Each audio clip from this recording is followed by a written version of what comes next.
Anamaria, I am so excited to have this conversation with you. We were talking just before we clicked record, and I am truly a huge fan of the work you do. So I feel like, I'm interviewing a celebrity. I really love it. I'm like, how do I get to talk to such cool people? So, yes, for those people listening who have no idea who you are, give us a little bit of a rundown. Oh my God, what a nice intro. I'm talking to a celebrity. I love that. That definitely, it's caressing my ego. If we haven't met so far, I am working in L&D for a few years now and been always working in the people-related area. Started as an HRBP, then moved into learning and development. And lastly, I did a lot of career explorations into community building. Now I am back at this. I'm really now working at this overlap intersection of two of my big passions, one being learning experience design broadly, and community building. I'm at the moment a learning and development manager with focus on social learning and communities at Adyen, and I also work for myself. I run a small consultancy company, and I'm a solopreneur, work with very few clients, selected clients, and I also am playing a very active part in a community of practice for learning and development managers called L&D Shakers, where we come together as peers to connect and share and learn and experiment with new ways of doing things in our profession and how we can get better at it.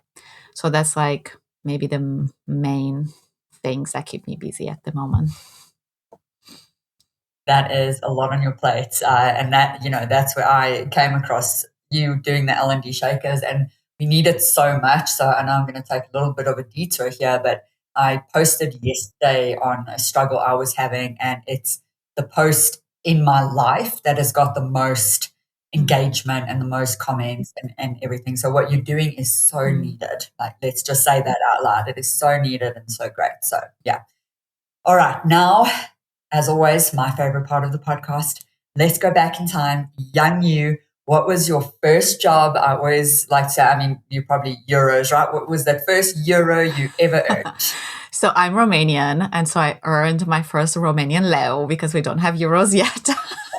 We still don't have euros, although we're in the European Union. So I'm Romanian. I grew up in Romania, went to university there, and my first job was a part-time retail assistant, stockroom responsible or stockroom keeper. So I was folding clothes in a stockroom in a store, and I was working 25 hours a week. And while I was finishing my bachelor, I have a bachelor in psychology, and then I continued working through my master's as well. I have a master in human resources. So that was my first job, and I ended up working for that company for 10 years in total.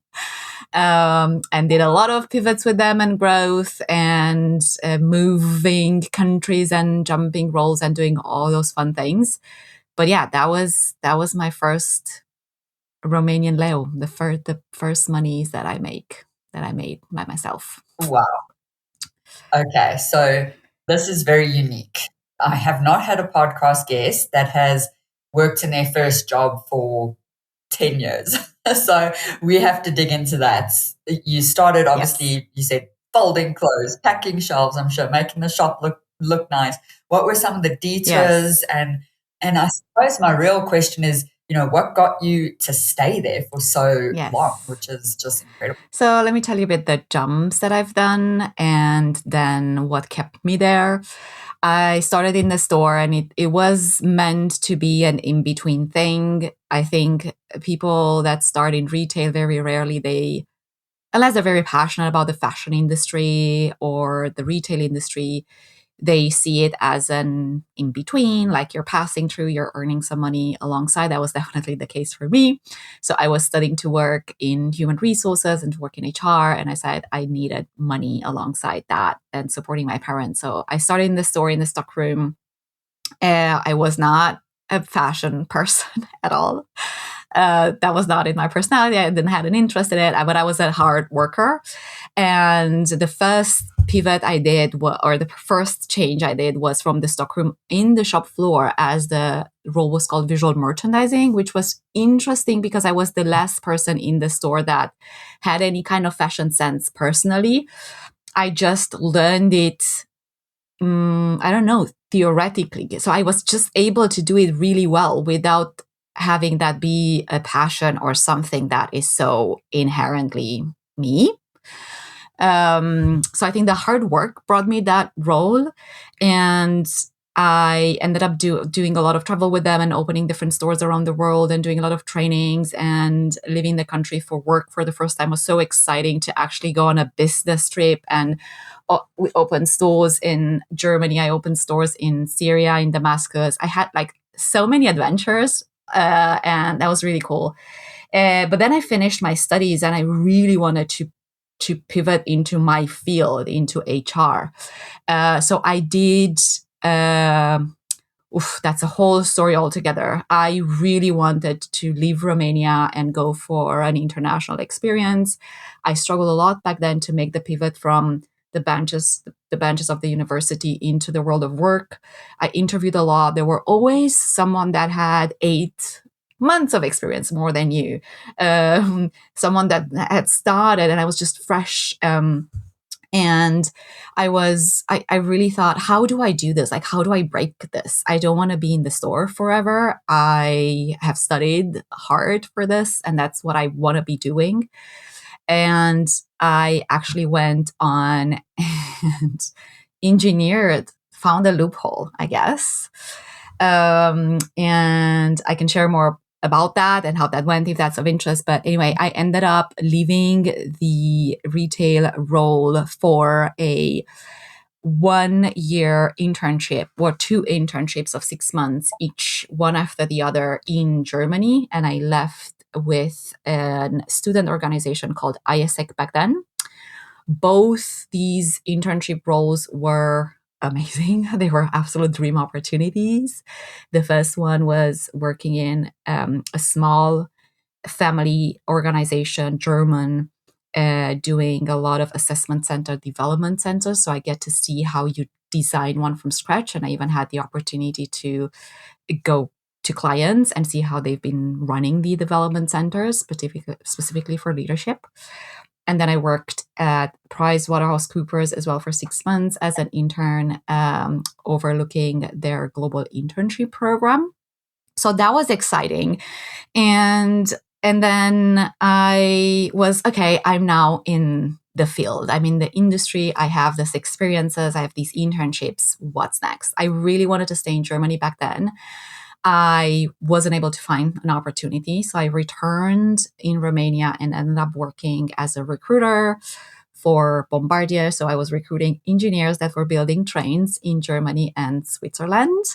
Not my dream job, not my strength. And faith just happened. One day I was at work, my phone rings. It's a foreign number that I don't know. I pick up the phone, and it's my former international HR manager from my retail job. And she's asking me, "Hey, Anna, how are you?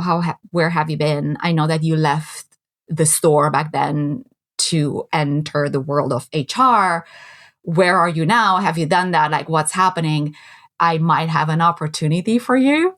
So I just sent her my updated CV, and the opportunity was to move back to Germany. In the flagship store in Germany, we had 100 employees working in one store. So I started in that store as the HR person of the store. So they actually had someone doing HR purely for that store. 6 months in, I got the opportunity to manage all of the HR operations Germany-wide, all of the stores. There were a lot of new openings and expansion in the country. 2.5 years into that role, I was offered an international HR role. So I moved with the organization to Barcelona, where the headquarters were, and I started actually traveling and overseeing HR operations in different countries inside Europe and also Russia for a while. So all in all, my time in the store, my time in Germany, my time in Barcelona, it was the same company. Everything put together accounts for like about 10 years. And what kept me there, I'm going to be honest, were two things. Variety, the fact that after 2-3 years, I always got something new. I was always offered a new challenge. And the second piece is challenge. I needed to feel that I'm not getting bored, that I'm being challenged, that I'm learning, that I'm growing. So the moment I enter my comfort zone, I'm not happy. Like something, I will find other things to do. I will occupy my time. So the fact that they recognize that in me and constantly kept me busy, that is what also kept me in the organization for so long. So yeah. Oh, I love that. I do want to ask you something. So again, before we click record, you were saying about your mindset and all of that. So, and then you mentioned you studied, there was always someone with 8 months more experience. And so you just had to keep going and keep going. And that mindset is a great mindset to have. So I'd love you to just unpack that a little bit, like what kept you going, because it's easy to lose hope or feel like you're not good enough in those moments when you're applying for so many jobs, you're not getting it. So many people are in that boat right now with like 20 years of experience, 30 years of experience. So what is that mindset? If you could just try and explain how you approach setbacks and challenges. I was in that situation more than once, I have to say. And I think that maybe now different people that know me now, they struggle to believe that maybe, or it's like, really you, and I guess really me, I struggled a lot to create, to make career pivots. And I use the word create or make because it really felt that I always had to create and make and open doors and windows and find loopholes and try things and poke around. It was never really a very straight line or easy path for me. I don't know why, it also doesn't matter, but I kind of just built that muscle on how to go about those challenges or different doors closing. I think something that happened, like the mindset, one gets discouraged. I got discouraged. It's not, I don't think if you go through that and you try and that door is closing and you open again and it's closing and it's closing and it's closing, like after a while, it's impossible not to ask yourself, well, what is it? Like, is it me? Will this ever end? Will I be able to do it? So that is always creeping in. I think it's normal. It's very human. I just, in that whole period, when it happened when I was young, it happened again when I moved from Barcelona to Amsterdam. It took me a year and a half to find my job and move. So that's like a long period of time.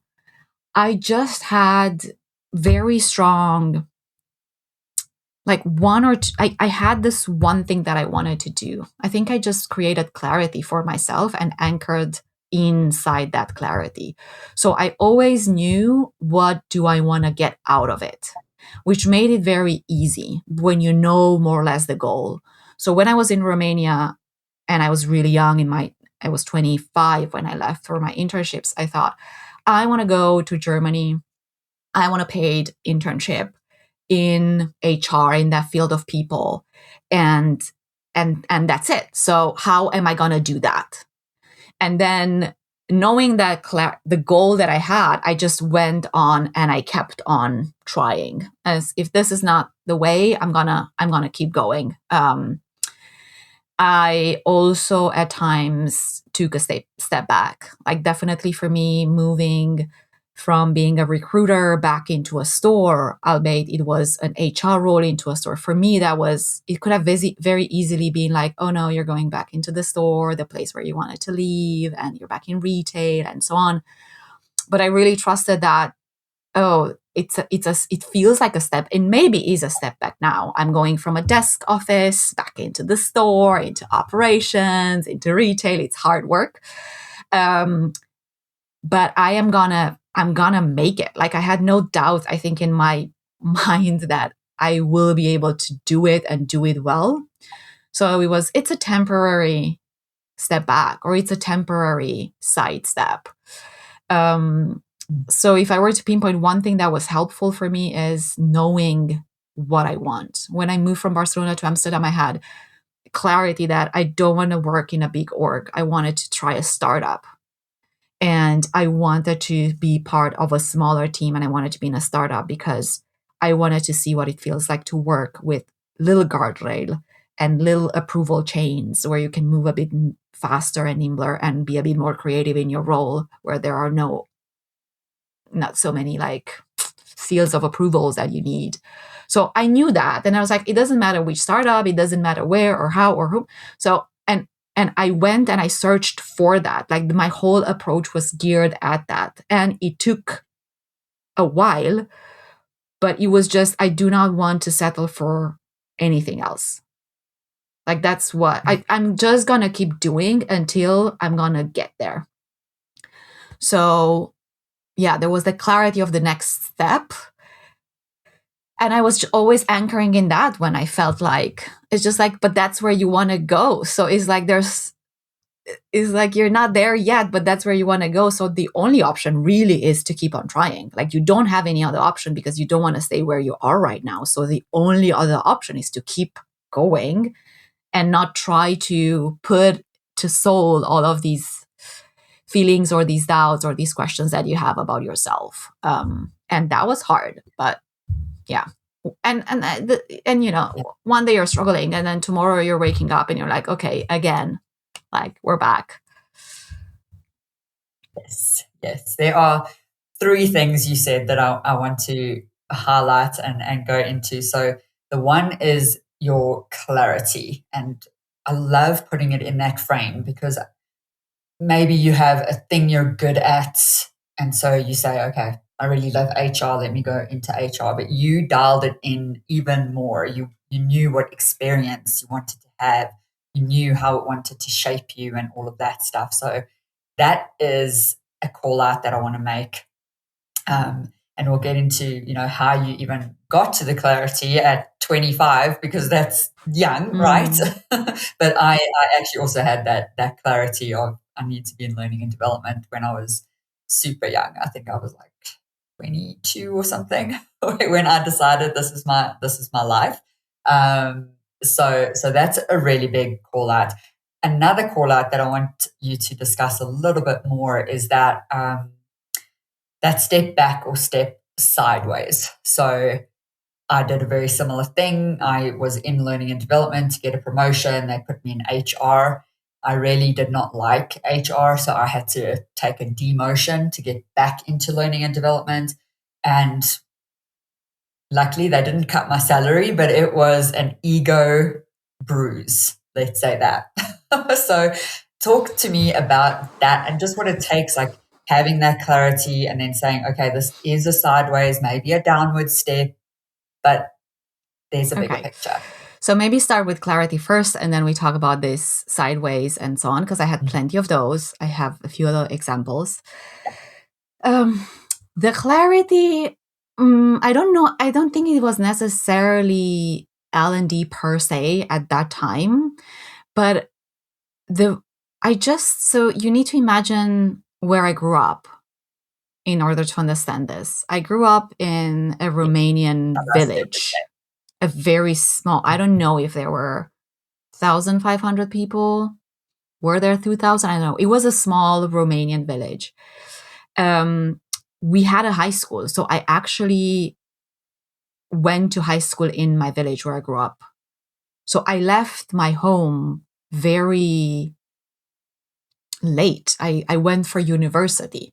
So my world was really, really small back then. And the first time I experienced something that I didn't know what it was, but it was facilitation and it was L&D. I know that now.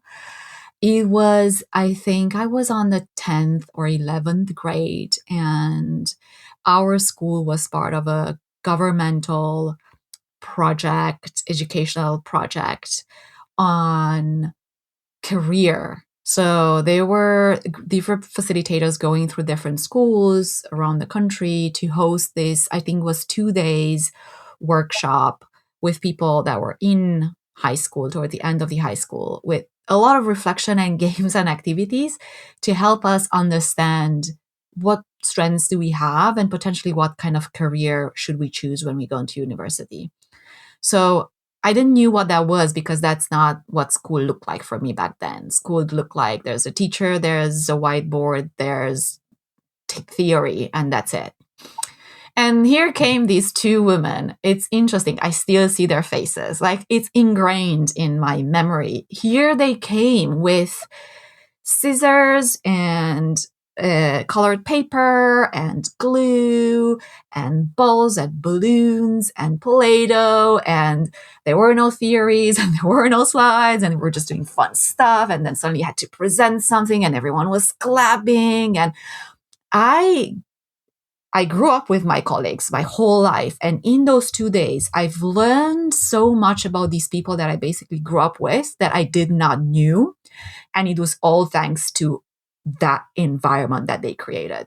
So back then in my mind, I was like, I don't know what this is, or I don't know who they are, or how will I end up doing this, but I'm gonna be them. So that was the first moment of clarity without knowing what it is. I just ended up to choose psychology. I don't know. I don't think it was a lot. It wasn't really intentional. I don't think I knew what I was doing back then on my 18th, what I choose. I had to choose between, first I wanted to become a dentist because I thought like, oh, that's how you're going to make money. I hated it. No, my parents were like, you don't look like you're having fun. I'm like, that's because I'm not. So they were like, okay, no, what else?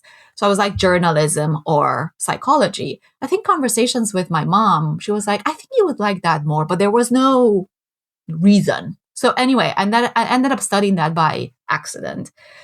And something that happened during my studies, which felt very similar to that experience in high school, was me joining a student organization and actually starting to attend these European summer schools and European congresses, where you would go during the summer for a week somewhere and you would be immersed and surrounded by people from different cultures, speaking different languages, and you would work on something, on the craft, on the things you're studying and you're all passionate about.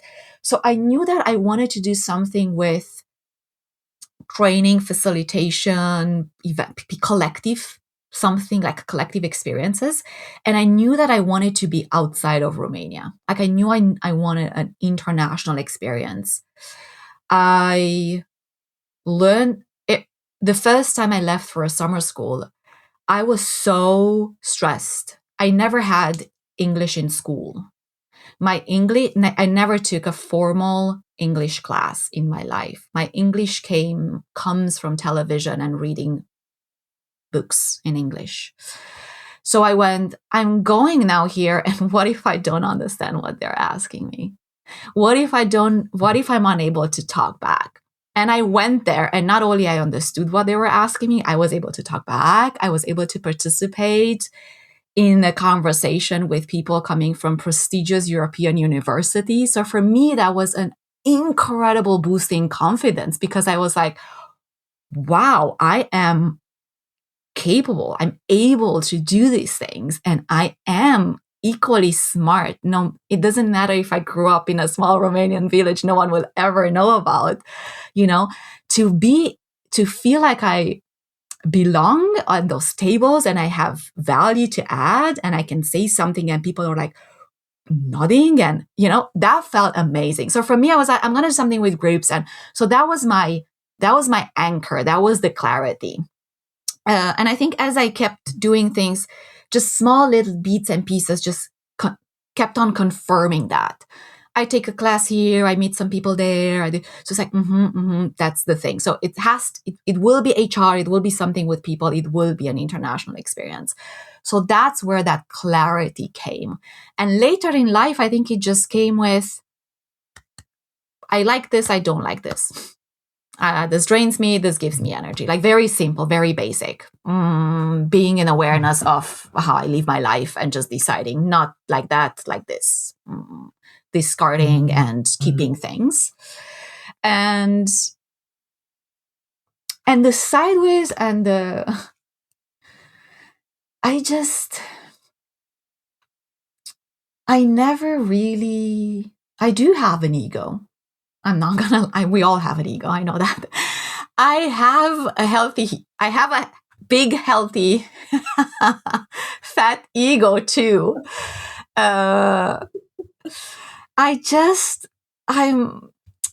Maybe how I look at things, I'm so used to, very often I think I look a lot in my professional life at things as if they're experiments or experimental or not set in stone. Like I tend not to think of this permanence, like it's a job, there got to be next one. I'm here now. I'm going to be somewhere totally different tomorrow. I can always change my mind. I can always try something new. So I just know that, so that no matter where I was at any given point, I never felt stuck, because I might not like it here. I might be like, okay, I'm ready to move on, and I am stuck because I am trying to move on, but I never felt stuck in a lost sense. Like, oh, I'm stuck. I don't know where to. I always knew where I want to go. I always knew my direction. Everything was experiments. Nothing is set in stone. That lateral step is not set in stone. That going back is not set in stone. And I took steps back. I did career pivots from L&D into community building. When I did that pivot, I wasn't sure of that. I loved where I was working. I loved my job. I loved my manager. I was loving my team. I was loving everything about that. But I was loving community building that came into my life unplanned and unexpected compared to everything else that I've meticulously planned. And when the butter team came to me and said, like, we entered the conversations and they were like, they offered me the role, and that was a head of community role. I was like, oh, is this maybe what I'm meant to be doing? So now this thing comes my way, but I love it here, but like something new. It was the first time in my life when something came to me. The first time that it was easy, it almost felt like it fell into my lap. It was offered to me. I then had to plan for it, knock on doors for it, have plans. So it just came, and I was like, I have to pursue this. And it was hard because there were two things that were equally excited. I wasn't running away from something. I wasn't leaving something that I disliked behind. So that was a hard decision. But I just told myself, I need to do this now because I know that I will regret it. If I go this path and I do not like it, I can always come back to L&D. So I think it's this sense that nothing is permanent, and I can always change my mind, and I'm capable and able to pivot at any time if I want to. That is so powerful. And I'm wondering if so much of your travel led you to this, because I'm just thinking your background is so unique. It's so, like, living in a small town, it's so easy just to stay there. And you have said that, you know, if you're in your comfort zone, that is not a good place for you. That is when you are, you know, and I'll almost see, not that you come across like this, but I feel like this sometimes, like a Tasmanian devil stuck in a cage sometimes, and I'm like, I have to get out of here. So I feel that you might have some of that as well. I don't want to call you the Tasmanian devil, but that's always what goes on in my mind when I'm like, I feel caged. So tell me a little bit about your travels and things you explored, because that is huge. Like, you know, I moved from South Africa, I moved to London, and that was huge. I'm still speaking English, right? Like, you have the language, you have the small town, like all of the things. So yeah, what are some lessons learned with just traveling the world? I don't know. It was hard. I'm not going to lie. When I moved, I think the fact that I got to first travel a little bit with work, and like when you grew up in such a small city and we didn't go on holidays with my parents. Like I took my first flight for work. So I think when you grow up in that place, you just need small, it's like scaffolding, as we talk about scaffolding in learning. You need to have like small little experiences that exposure experiences, so you can see that you can do it and start to work up that confidence muscle. Because at the beginning, you don't really know. You're like, I need to fly somewhere and can I do that? Like, I've never done that before. And now I need to travel by myself. I think that it helped me, the fact that I started traveling a bit with work, and there were always colleagues, and I was surrounded, and I could actually see what that looks like. Definitely my involvement with student organizations and just trying to go out to different conferences, and that helped. So those were the little things. And yet still, when I moved away from home for that year of internship in Germany, my Germany was good, but it wasn't perfect. And I landed there on a Friday. I had to be at work on a Monday, and I had no place to live. Like, I was having no accommodation. So one of the students took me in, and she was like, on Sunday, we're going to go, and probably we have a room for you in a shared house. You're going to rent a room in an old lady's house, an old German lady. And I was like, what is happening? Oh my God. And this feeling to be, I arrived on Friday, and she was like, hey, the house is yours. I'm off for the weekend with my friends. So make yourself comfortable. She thought like, oh, it's going to be really good because I'm not here. I'm not bothering you. And I remember thinking, like, Saturday morning, I went out and I was like, I'm going to go buy bread. I need to have breakfast. So I go out and I'm like, right, I can go left or I can go right. I had a mobile phone, but we didn't have internet was not like, you couldn't use the internet all the time. You had data, it was expensive. You could only turn it on and off whenever. So it was those times. And I was like, right, is this feeling to be out in the street and be like, I can go right and can go left. It's the same for me because I don't know where either of them takes me. I don't know where's bread. I don't know where's supermarket. I don't know where's milk. And just to be like, just choose one. That's just crazy. Like, if you have to experience that once to see what it's like.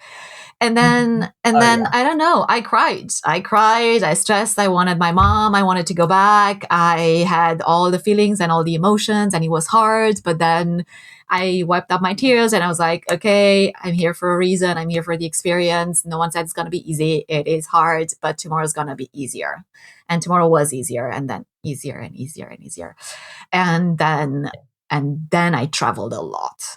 In my role as an HR business partner, both in Germany as well as international, I was traveling every week. So for 5 years, my life was in a suitcase. I was traveling every Tuesday and back on Friday, every week, except probably a month a year for 5 years. Wow. I was always in hotels. I was always somewhere new. I was always at dinner with someone new. I was talking different languages. It was like a opposite of that.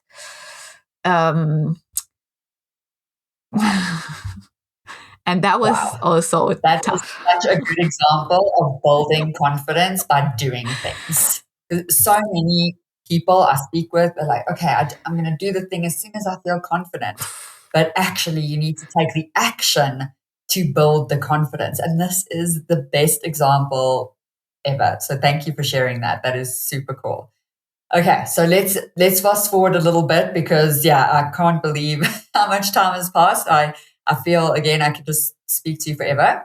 So traveling, you did your HR 10 years. You now moved into this community manager. Is that community manager role? So take me from that. Is that what you currently doing? So after. No.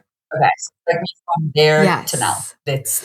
So moved from Barcelona, landed in Amsterdam, where I currently live. I'm based out of Amsterdam at the moment, and I started in a startup, just like I wanted, in an L&D role, just like I wanted, and that's where the Butter team has found me, and they came up with the proposal of, "Don't you want to be our head of community? Build a community from scratch." At that time, I already have built 2 communities. One internally at work was a community for my colleagues, a trainers community, and then L&D Shakers was already there. I think it was 2.5 years, old. So I was already building community. My identity was not that of a community builder. I was an L&D that had a community. I was not a community builder. The moment they came and they made the offer, I was like, am I a community builder now? So there was a bit of an identity crisis. I said yes to the role from the perspective of, if I don't like it, that's fine. I can always come back. That's okay. I just have to try it. I liked parts of it. I found parts of it challenging as well. And I knew that there's parts of community building that I really like, and there's other parts that don't play into my strengths. And I, back then, I moved basically into consulting, and I moved into consulting because different people in my network started approaching me with projects. And the first time someone said, I want to build a community, do you help me? I said, no, I don't work for myself, but you can talk to someone else. The second person came, the third, but by the fourth person that came was someone I really loved. And I was like, oh, I would love to work with you. But she was working inside a company. So I was like, it's like, I work here, you work inside a company, we can't collaborate because you're going to want an invoice because, it's like, that's how business is being done. So I was like, oh man. I remember that I called here at the Chamber of Commerce, and I asked them, hey, I would like to open a freelancer, whatever business. I have a client, but I don't think I will have any other client. So maybe it's just this client. And it's like, what do you recommend me to do? And they were like, girl, come and open the thing. And if it's just this client, you can always close it. It's like, it's like very simple in the system. You pay 70 euros to open it, and then you close it, and then you're fine. And I was like, okay, I guess I'll do that. And so that's how I started working for myself. After the first clients came the second and the third. I kept decreasing my time with Butter and increasing my time working for myself. And at some point, I left and decided to take a year to try to do this full time and work for myself full time. And that didn't pan out, and we can talk about that. That is actually where I expected my ego to suffer a lot. And I'm very surprised of how well that whole experience went and how well I processed it. Long story short, I am now 8 months back into a full-time job. I work in L&D, in an L&D role with a strong lens of community building and social learning. I'm back full-time, and I still have my consultancy open, and I work with very, very few clients on very specific low-touch things here and there. And I'm still with L&D Shakers. So that's where I'm at now. Okay. Wow. Yeah. So tell us a little bit about that. Consulting, running a business, not for everyone. It really isn't. I have to say, I think a lot of, I don't know. I think a lot of people talk when you're like moving from in-house to external about these glamorousness of you're managing your time and you're in control of everything, and how amazing that is and how beautiful that is. And parts of that is true, but I struggled with a lot of things. But also when I embraced that full time, I looked at it as an experiment. I said, I'm going to give myself a year and I'm going to do my best, but I don't need to do this no matter what. And here are the things that I would want to see happening by the end of this year. And if they don't happen, I'm going to go back to a full-time job. I want the money to be the same.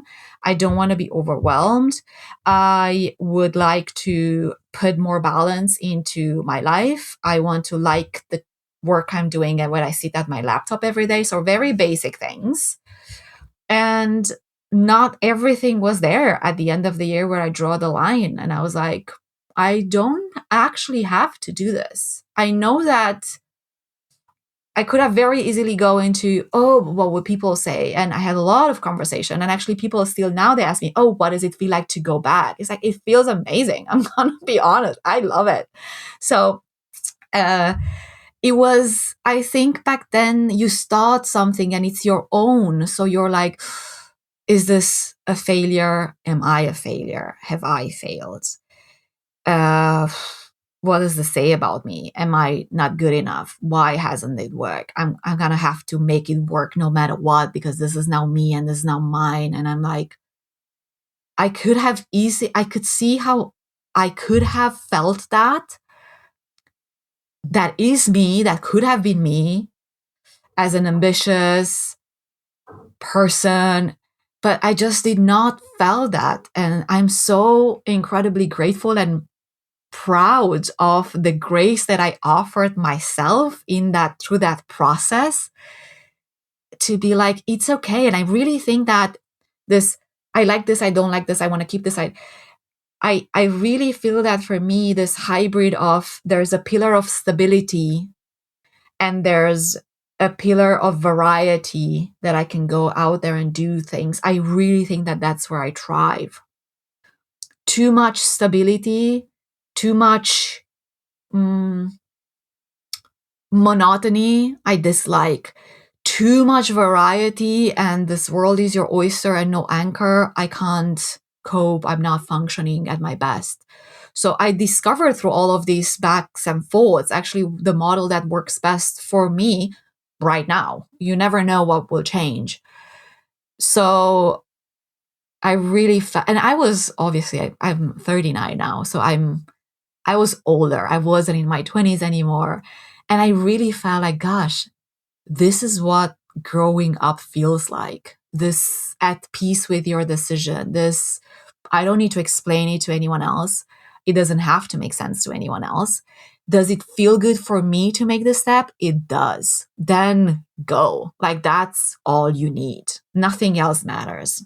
So I have to say that I was pretty damn proud of how I felt about that. And yeah. Yes, yes, that is so good. And that actually leads me into a question before we start wrapping up.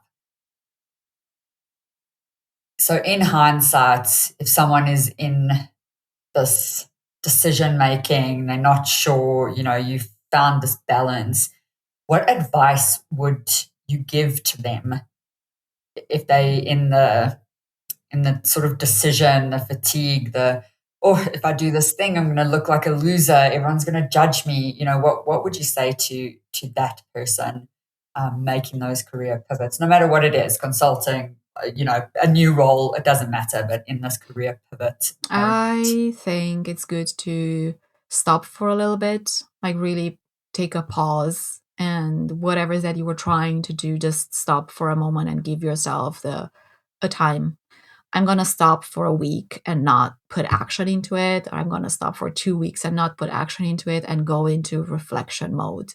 So moving from action or poking or trying or really into reflection, and then whatever really works for you. If journal, you want to get to this, what's in your soul. That sounds weird, but I really do believe that we already know what we want and need. It's just maybe very noisy. It's very noisy and we tell ourselves too many stories, and there's so many things that we think and what ifs and people to keep in account and ego, like all of those. There's a lot of noise in that. I actually think that if we stop for a little bit to clear the noise or put it aside for a while, like suspend it, you can't make it go away. I know that. But through journaling, through meditation, through a conversation with those two people that love you really, really much and they want the best for you no matter what, go for like this self-love, to try to suspend everything. Try to be in that stillness and contemplation and see if if you hear something, if there's something that talks back at you. If that doesn't work, I really find, to me, it's helpful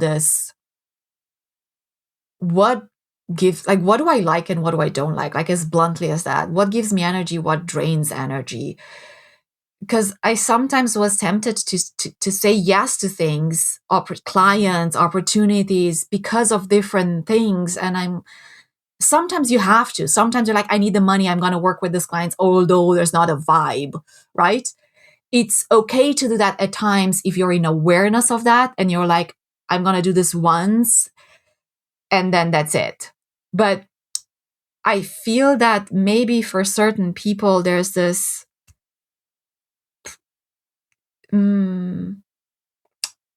we're still considering things that actually we don't really want. So discard this. It doesn't spark joy. Put it aside. Don't throw it away because you're holding it for a reason, right? You don't have to unpack that, but just like, okay, I'm going to put you aside on the sticky note here and you're there, right? And I'm going to and just with sticky notes, visually unpack those things and be like, is this really something that sparks joy and it's mine? Is this something that, no, this doesn't spark joy, but it's here. I'm holding it. So I'm going to put it there for a second and we'll see what we do with that later.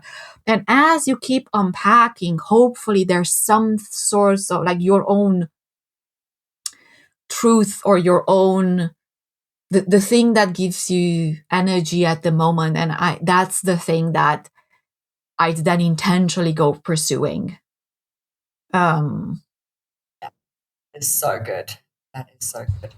Yeah, that's exactly right. Just take that pause and see what actually matters to you. Because we can just be living in the noise, what all the external things are telling us we should be doing, we should be chasing, but just getting back to yourself. Yeah, absolutely.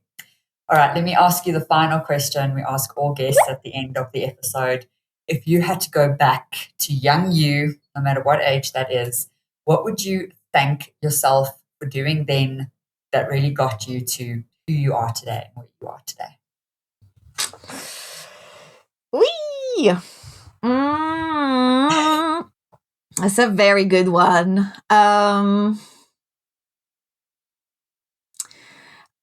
I think there's something in my life that I'm very grateful for, something that I do and something that I have that I'm very grateful for. It was very useful. My whole life, professional life particularly, was this idea of a side project. Like, have your main thing, whatever that is. You have a job, that's your main thing, fine. Do you have a consultant, you work, yeah, whatever. Whatever is your main thing, no matter how much you love it, always have something to the side as small as possible that you're nurturing. A curiosity, a hobby, a path. You don't need to have a plan for that. It doesn't have to go anywhere. You don't have to think how to monetize it or whatever. You just have to nurture something else small besides that. And that started with little me. That started with very early. I was in the 5th, 6th, 7th grade. I was this person, in class where you go and ask, who wants to participate at a contest of whatever? I've done all of the freaking things. I was like, I never stopped to think. It's like, do you want to participate in? I wasn't even waiting to hear what they were asking. It's like, me.